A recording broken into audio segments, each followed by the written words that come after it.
Stock profit India में आप सभी का फिर से एक बार स्वागत है। आज का वीडियो हम बनाने जा रहे हैं आप लोगों के डिमांड पर। हमें मैसेज प्राप्त हुए एफएल इंडिया के बारे में अपना रिव्यू करने के लिए, तो हमने आज एफएल इंडिया को लिया है। इसका रिव्यू करते हैं हम। ये जो कंपनी है वो डिजिटल मार्केटिंग में काम करती है।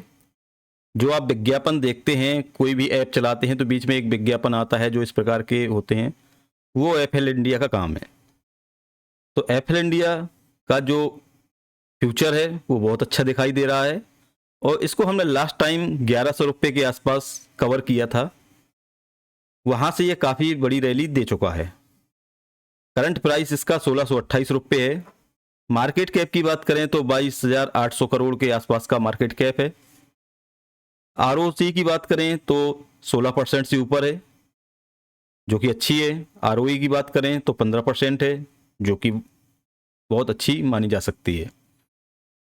इंडस्ट्री की बात करें तो 40 की इंडस्ट्री चल रही है। इस स्टॉक की पी 72 की चल रही है। लेकिन जब ये अपनी अर्निंग को निकाल के दे रहा है तो लोगों की जो अपेक्षा होती है वो भी बढ़ जाती है। इस कारण मार्केट इसके पी को कम नहीं कर रहा है और पी इसकी एक्सपेंसिव है, 72 के आसपास चल रही है। अब हम देखते हैं इसके कुछ फंडामेंटल।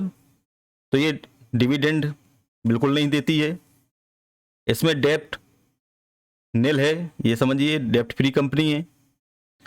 कंपनी के पास रिजर्व भी है। प्रमोटर की जो होल्डिंग है वो 55% से ऊपर है, कोई स्टेक प्लेज नहीं है। एफआई की बात करें तो 15% से ऊपर है। डीआई 16% से ऊपर है। पब्लिक की होल्डिंग मात्र 13% है। 87% ये स्टॉक स्ट्रॉन्ग हैंड में दिखाई दे रहा है। अब चलते हैं हम इसकी पी की बात करते हैं। तो पी इस समय जो 72 चल रही है, इसके पहले इसकी पी 2021 में 163 की पी पे ये वर्क कर रहा था। तो जब इसने रिजल्ट अच्छा दिया, ये आपको ईपीएस की बिल्डिंग दिखाई देती है। जब ईपीएस किसी का बढ़ता है कंपनी का, तो निश्चित तौर पे उसकी पी लो हो जाती है और ये कहलाता है पी मेंटेन करना। तो कंपनी जब रिजल्ट अच्छे दे रही है तो पी इसकी मेंटेन हो गई है। 72 की पी अभी भी मार्केट ने इसको दी हुई है। अब देखते हैं इसके रिजल्ट को। तो जून 21 से आप देख सकते हैं कि 152 करोड़ 275 करोड़ लगातार इसके रेवेन्यू में ग्रोथ दिखाई दे रही है। इस समय जो रेवेन्यू इसका लास्ट क्वार्टर में निकला वो 520 करोड़ का निकला। प्रॉफिट मार्जिन इसका 20% चल रहा है, यानी प्रॉफिट मार्जिन भी अच्छा है इस कंपनी का। ईपीएस में एक लगातार बढ़ोतरी दिखाई दे रही है। यहाँ थोड़ा सा ईपीएस मामूली सी एक अंतर आया है। अब हम बात करते हैं क्या शेयर होल्डिंग में कोई चेंजिंग हुई है। तो ये शेयर होल्डिंग है, लगातार इसमें डीआई कंटिन्यू अपने स्टेक को बढ़ा रहा है और एफआई भी साथ में अपने स्टेक को बढ़ा रहा है।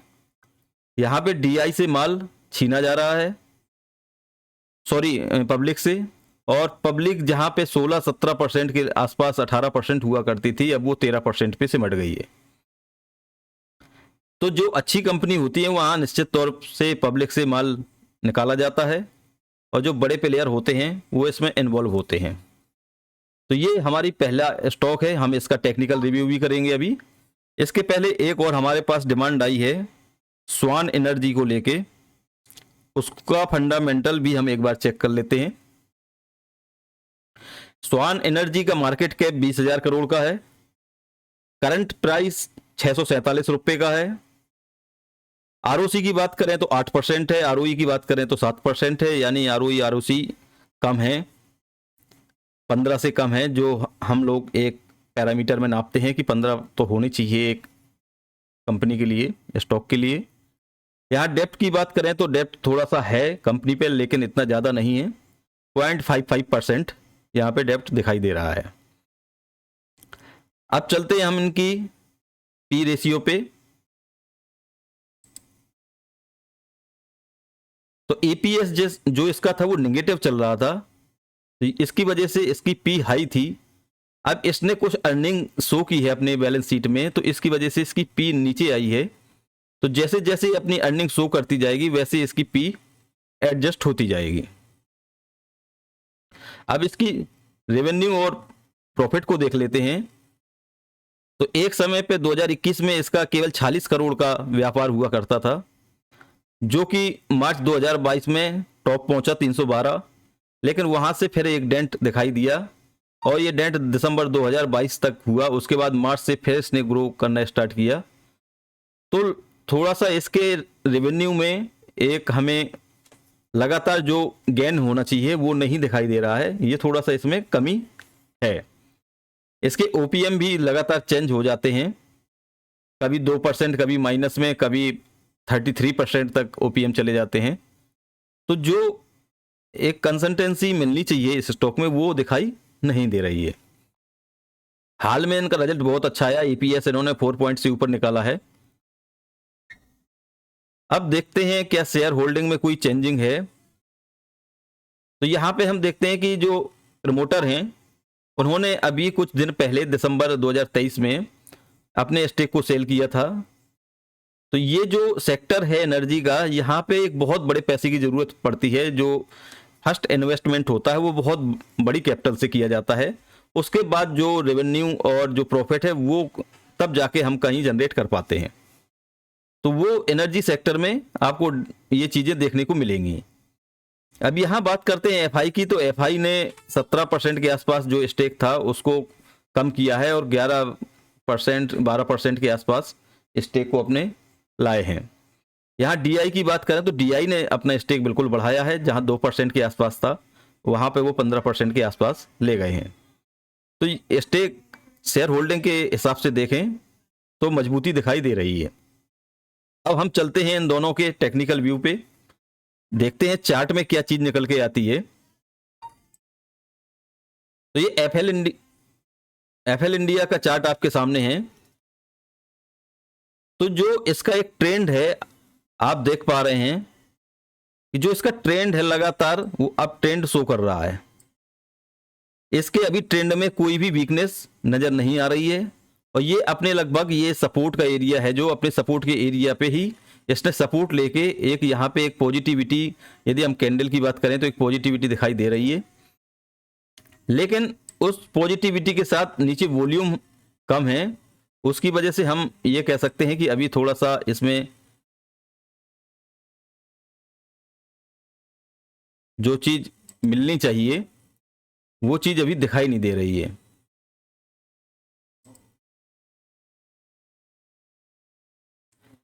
तो इसका एडीएक्स है जो एक्सपेंस हो चुका है, काफी ऊपर जा चुका है। तो ऐसे समय पे क्या इन्वेस्टिंग की जा सकती है? तो जो हमारा व्यू है उस हिसाब से तो नहीं, लेकिन हाँ ऐसे समय पे एक स्विंग जरूर पकड़ा जा सकता है, एक ट्रेड जरूर एक बनाई जा सकती है। और वो ट्रेड होगी आपका जो ये कैंडल है इसका हाई 1655 रुपये, 1655 रुपये को ये ब्रेक करता है वॉल्यूम के साथ, तो निश्चित तौर पे फिर ये एक अपसाइड की तरफ मूव कर जाएगा। तो हमें इसका जो लेवल है वो 1655 को याद रखना है।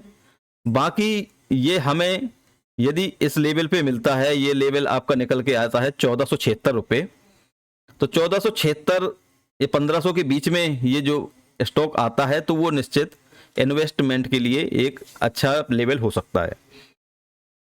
ये चीज एफएल इंडिया में निकल के आ रही है। अब चलते हैं हम स्वान एनर्जी की तरफ। ये स्वान एनर्जी का चार्ट आपके सामने है और इसमें ऊपर से काफी डिस्काउंट दिखाई दे रहा है। यदि हम डिस्काउंट की बात करें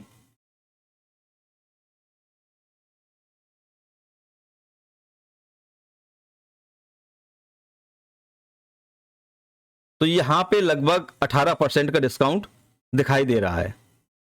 तो इन्वेस्ट करने के लिए 20% का जो करेक्शन सही माना जाता है, डिस्काउंट माना जाता है, वो काफ़ी सफिशिएंट होता है। तो उस हिसाब से इसमें हमें थोड़ा सा वेट, यदि हम ट्रेंड लाइन का भी एक सपोर्ट देखते हैं तो ट्रेंड लाइन के सपोर्ट के हिसाब से भी 621 के आसपास का जो एरिया है वहां पे ही इसका एक सपोर्ट दिखाई दे रहा है। और बाकी हम यदि एडीएक्स की बात करते हैं तो एडीएक्स के रूप में यहाँ पे बिल्कुल हमें एक मौका दिखाई दे रहा है, क्योंकि एडीएक्स यहाँ पे एक सही रेंज में ट्रेड कर रहा है और वो है 10 की रेंज। तो 8 से जो 12 के लगभग का जो रेंज होता है वो वहाँ इन्वेस्ट बिल्कुल किया जा सकता है। और यदि ये 10 से 8 की तरफ मिल जाता है तो और अच्छी चीज़ हो सकती है। और उसी की एडीएक्स के यदि एडीएक्स 8 पे जाता है तो निश्चित तौर पर जो इसका 610 से और 620 का जो एरिया है सपोर्ट का, वो एरिया हमें जरूर दिखाई देगा। तो हमें इसका भी यहाँ वेट करना चाहिए 620 के आसपास का, 610 से 620 का जो एरिया है वो वहाँ वेट करना चाहिए। और वहाँ पे हमारे पहली इंस्टॉलमेंट बिल्कुल लगाई जा सकती है। तो ये चीज़ हमने देखी कि यहाँ पे इन्वेस्टिंग के लिए सही लेवल दिखाई दे रहा है और एफएल इंडिया में वो ट्रेड के लिए एक सही लेवल दिखाई दे रहा है। तो दोनों लेवल हमने आपके सामने रखे। यदि आप भी किसी स्टॉक की जानकारी चाहते हैं, उसमें हमारा रिव्यू चाहते हैं, तो आप कमेंट बॉक्स में बिल्कुल कमेंट करें स्टॉक का नाम। हम कोशिश करते हैं कि वो उसमें अपना रिव्यू जल्दी से जल्दी आप तक पहुंचाएं। तब तक आपसे फिर से वही अनुरोध है कि आप हमारे चैनल को सब्सक्राइब करें, लाइक करें, साथ में शेयर जरूर करें ताकि अन्य रिटेलर भाई भी इसका लाभ ले सकें। धन्यवाद। मिलते हैं अगले वीडियो में किसी नई इन्फॉर्मेशन के साथ। तब तक के लिए tata bye bye, take care.